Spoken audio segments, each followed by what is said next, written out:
If you have already submitted your application to study in Australia and are wondering what are the steps for the student visa subclass 500 application, then you are watching the right video. My name is Roy and I will cover this topic in two parts, the visa conditions and the eligibility check-off list. Part 1 Student Visa Subclass 500 Visa Conditions. Once you are granted your student visa, you are expected to adhere to the conditions of student subclass 500 visa. Historically, you are allowed to work up to 40 hours each fortnight when the university is in session for your course. This restriction is presently waived and all international students can work unlimited at the moment, but this waiver will cease on the 30th of June 2023. You can work unlimited during term breaks or official university holidays. You cannot start to work legally until your course commences. You must remain enrolled for a full-time course. You are already aware that your visa is granted only after you have bought an Overseas Student Health Coverage (OSHC) personal health insurance. You have to ensure your OSHC is valid during the entire duration of your study. You are bound to inform your university, college or TAFE institute about your residential address in Australia and report any change at the earliest. This is usually within 7 days. You must maintain satisfactory attendance in your course. You must maintain satisfactory course progress for each study period as required by your university. This basically means that you must not lag behind in your progress. You must not involve in any activity that is disruptive or threatening to the Australian community. And lastly, you must continue to satisfy the criteria requirements of the grant of the visa, including your financial capacity to sustain yourself during the period of your study and stay. It is very important to understand that any infringement of deviation from the conditions that are mentioned in your student visa grant letter will result in your visa cancellation and likely deportation to your parent country.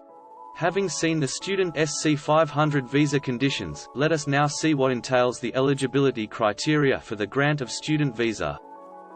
Part 2 Student Visa Eligibility Check-Off List. Before you apply for the visa, these are the prerequisites. 1. Personal documents. These include your passport, birth certificate, national identity card if applicable, transcripts, driver's license etc. 2. Overseas Students Health Coverage.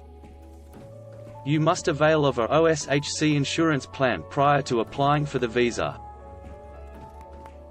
3. Genuine Temporary Entrant (GTE).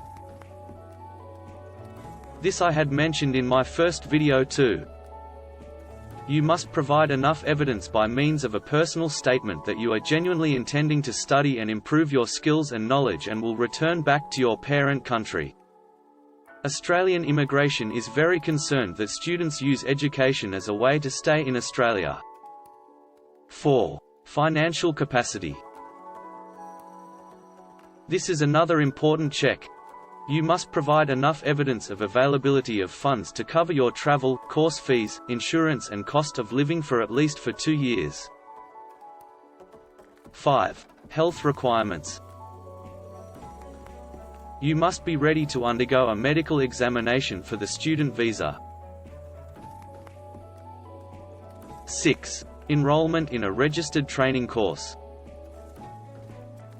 You must possess the confirmation of enrollment of an Australian institution with a CRICOS registration. 7. Character requirements. You must be able to provide a police clearance certificate (PCC) for assessing your character. 8. English proficiency. You must have a valid English proficiency test result from either TEFL, private or IELTS. 9. Welfare arrangement for under 18.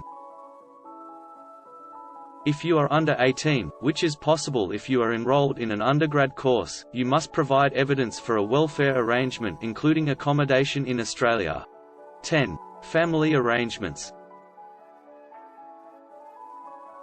If you are bringing your family members with you on your student visa, then you must provide evidence of enough funds to support their living during your stay in Australia. If you have any specific questions, please enter them in the comments section and I will be sure to reply to them. Do subscribe my channel and watch the next video. I will be back soon.